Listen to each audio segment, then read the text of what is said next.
Penyeberangan ini bukanlah ide yang asal-asalan. Pernah ada 2 upaya sebelumnya yang dilakukan oleh Paul Kevin, tapi ternyata 2 upaya itu tidak berhasil.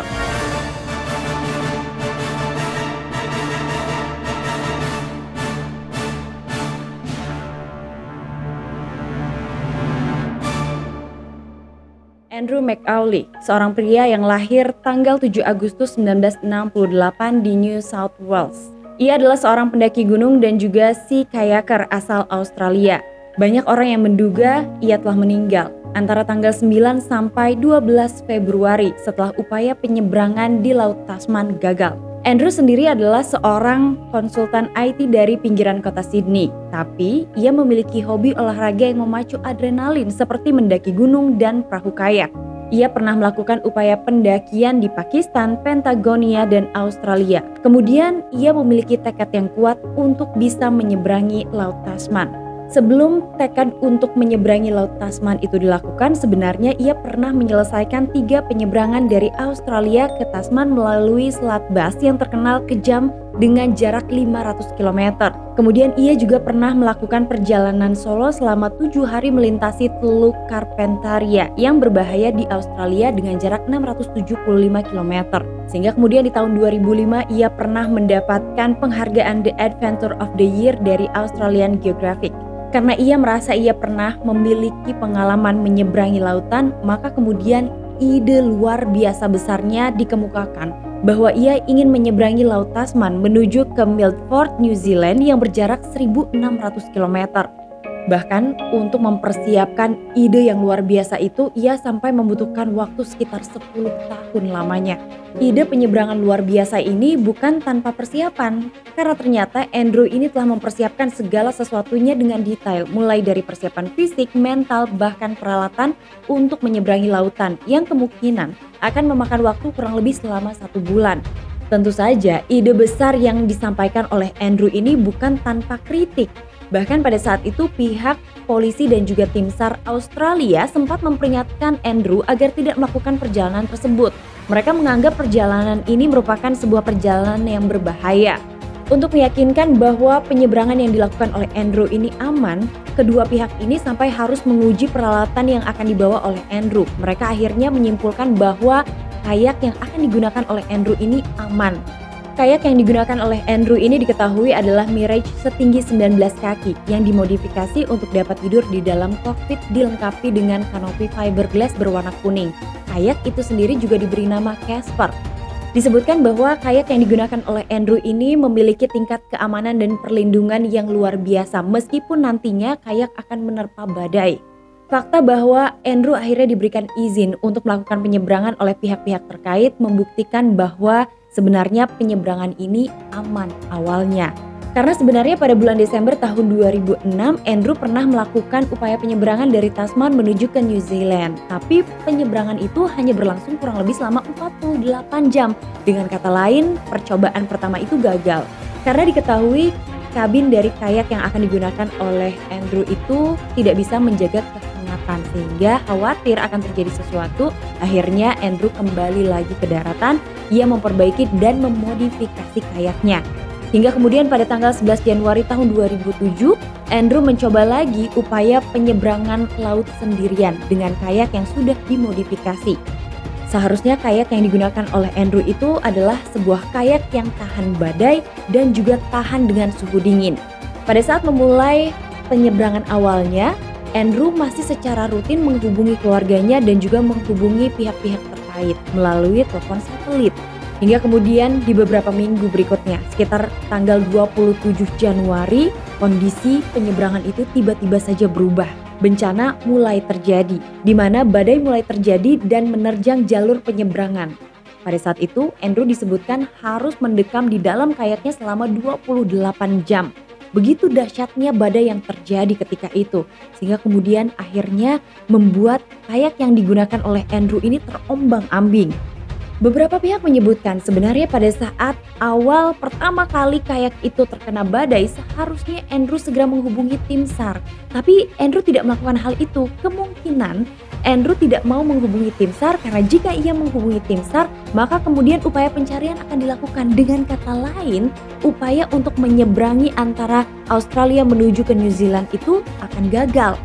Sehingga kemudian yang dilakukan oleh Andrew saat itu adalah ia berusaha tetap tenang, tetap berada di dalam kayaknya, ia juga tetap memberikan atau mengirimkan foto-foto dirinya kepada keluarganya. Setelah itu, pada tanggal 8 Februari, Andrew masih sempat memberikan informasi dan kabar kepada keluarganya bahwa ia kemungkinan akan tiba di New Zealand pada tanggal 12 Februari atau tepatnya di hari Minggu. Nah, sang istri mendapatkan kabar dari Andrew sangat senang. Karena pada saat itu ketika nantinya Andrew tiba di New Zealand, mereka akan mengadakan sebuah pesta. Karena Andrew telah berhasil melalui misi yang selama ini ia damba-dambakan. Tapi ternyata kegembiraan yang semula sempat dibagikan oleh Andrew dan juga keluarganya kepada beberapa pihak segera berubah.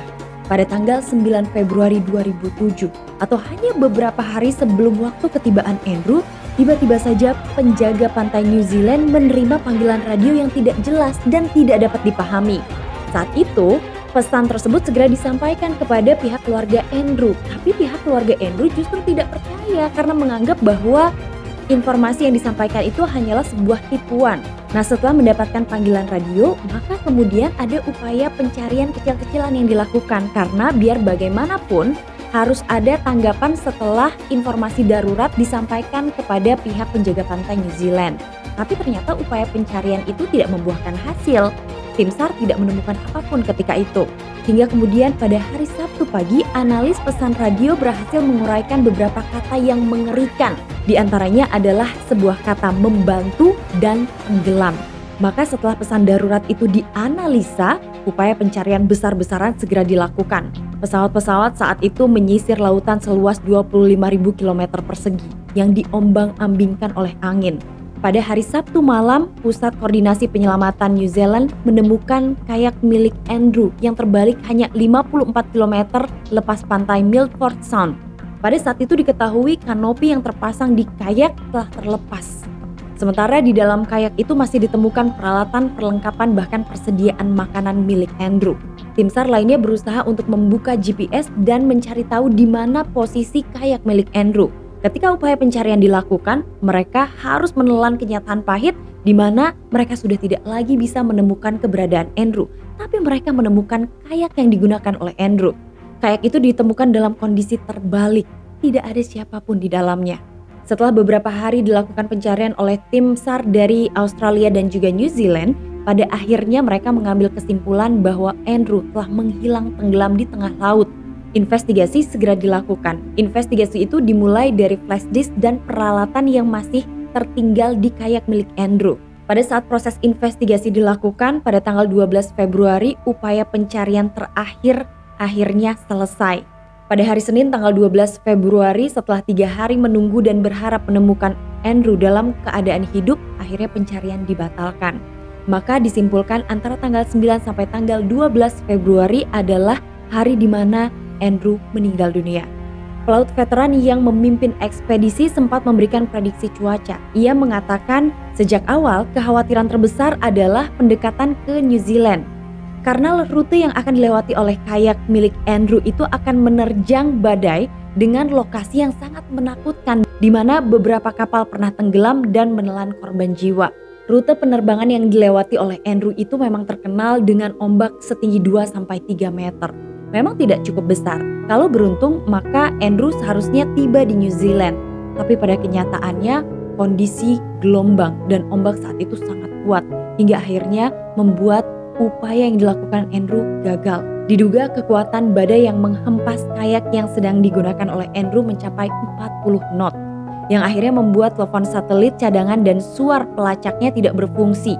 Kemungkinan saat itu Andrew sempat dihantam ombak sebanyak 2 kali dan sebanyak 2 kali itu juga Andrew berupaya untuk tetap berada di dalam kayaknya. Meskipun kemungkinannya adalah ia sempat terlempar keluar, ia kemudian berusaha untuk mengeluarkan air dari dalam kayaknya, ia juga berusaha untuk kembali lagi ke dalam kayak, tapi setelah upaya ketiga sepertinya itu yang membuat akhirnya Andrew tidak berhasil untuk masuk ke dalam kayaknya.